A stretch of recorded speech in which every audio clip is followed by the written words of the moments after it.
Separation anxiety is no laughing matter. It's important that you tackle it as soon as you notice the problem developing. Otherwise, your dog could really injure themselves. They could destroy your house. They may even throw themselves through the window. And today, I'm talking with an expert to give you some top tips to stop your dog suffering from separation anxiety.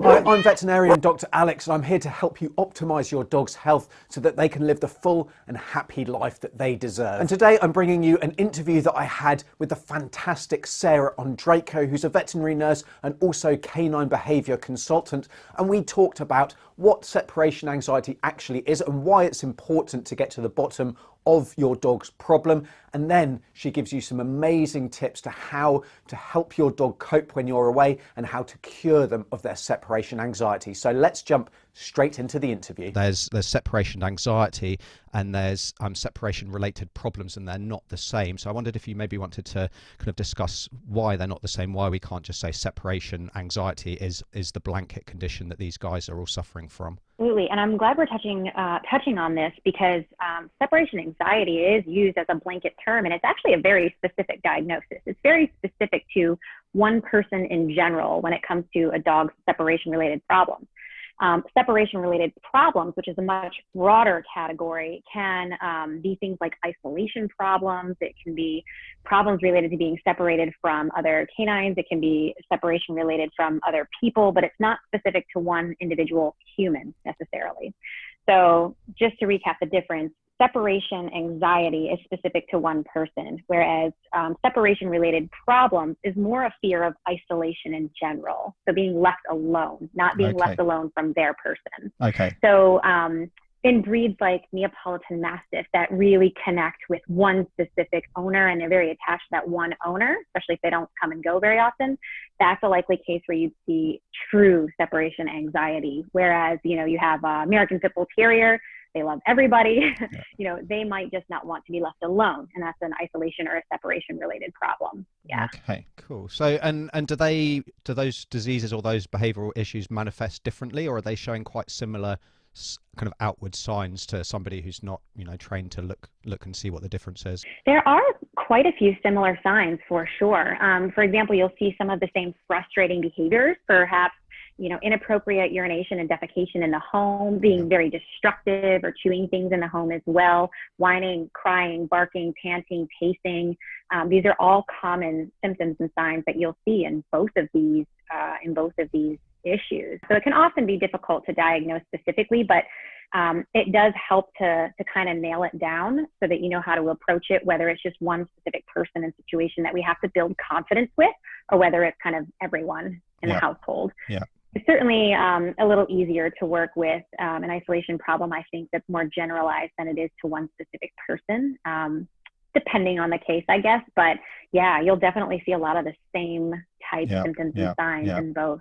Yeah, and it can be a real spectrum, can't it? I've seen some, thankfully never in person, but some horrendous photos of dogs that have just tried to escape from their surroundings, and the carnage that they can do to their environment, but also the damage that they can do to themselves is pretty extreme at times. So it's not something to be thought of as a minor inconvenience to you as the owner. It's has a massive impact to the pet. And so why do these things develop in the first place? I mean, at the current stage, we're thinking, well, you're spending an awful lot of time with your pet, but it is a condition that can develop in normal life, if you like, as well. Is it just because they're so used to spending time with people or other animals in the sense of separation related problems, or certain a specific individual in the case of separation anxiety, and then that changes, or is there other kind of things that we can think about that cause that to develop?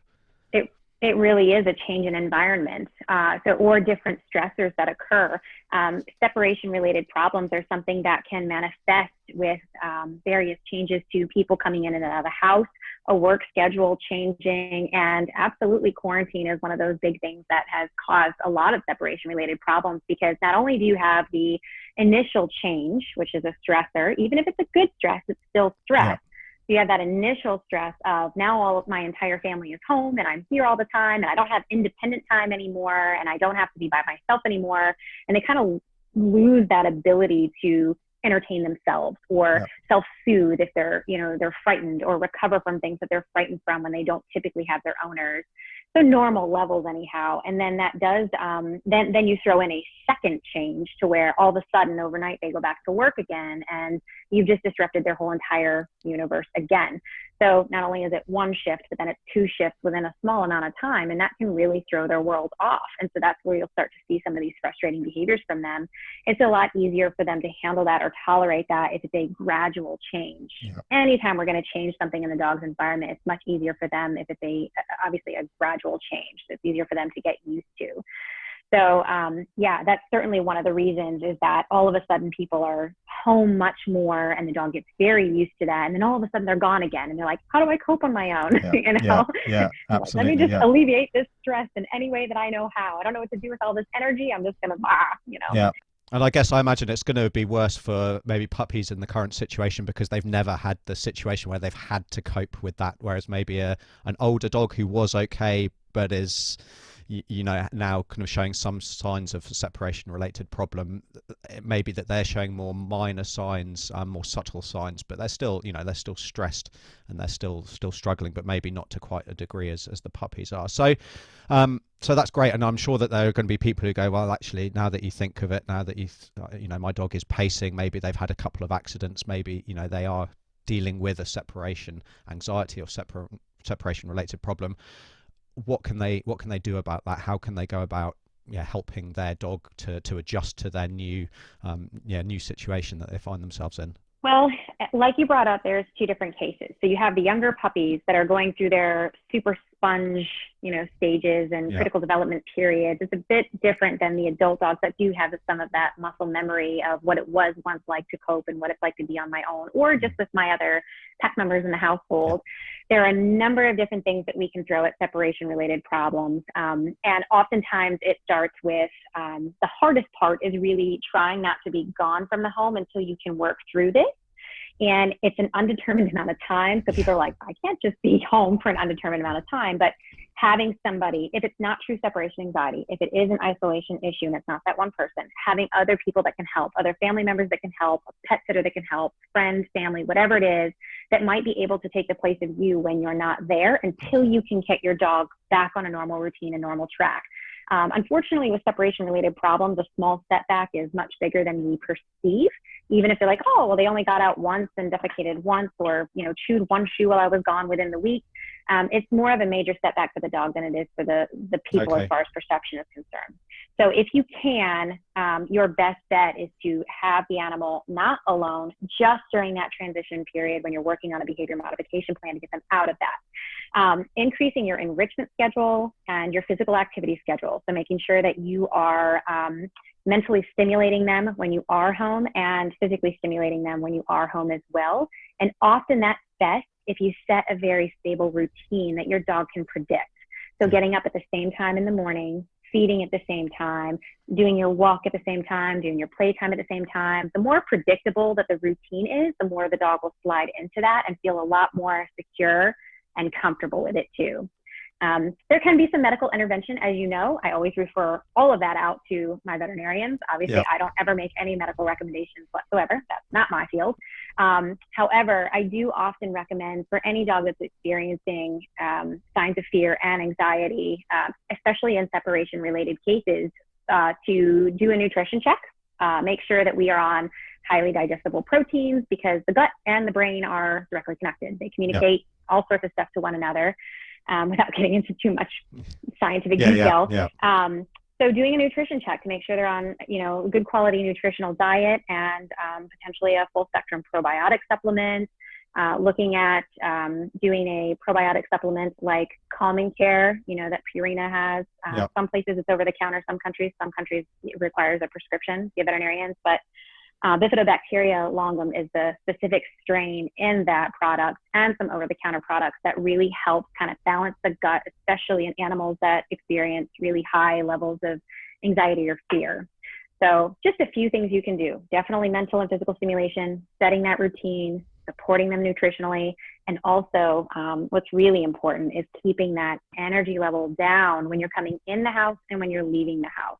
So not coming in and being like, oh, Fluffy, what's Yeah. up? I've been gone all day. It's so good to see you. And you're like, whoa, you know, just keeping that calm. Hey, buddy, how's it going? And going about your routine and keeping that energy level down. Because if you have a lot of energy coming and going, you're going to add to that energy when you're gone, and they're just going to ruminate over that, fixate on that, and make it worse for themselves when you're not there. Yeah, yeah. So one thing, and just you mentioning that, it kind of brings it to my mind again, is that dogs, they'll pick up triggers as well when you're about to leave. So, you know, you're hunting the house for your keys and your wallet and your phone and everything else. And actually, if you could have make it much more low key, so you know, you kind of grab everything and go, that's going to be a little bit better than from what you say, rather than having a whole rigmarole of spending 30 minutes getting ready to go and your dog being wound up for that whole time and getting worse and worse. Yeah. The interesting thing, though, is that oftentimes people aren't picking up on what the actual departure cues are. No. So for some people are like, oh, it's when I grab my keys. No, it's actually when you scoop the food 10 minutes ago, put it in the bowl. The dog has a recognized pattern of everything that happens right before you exit.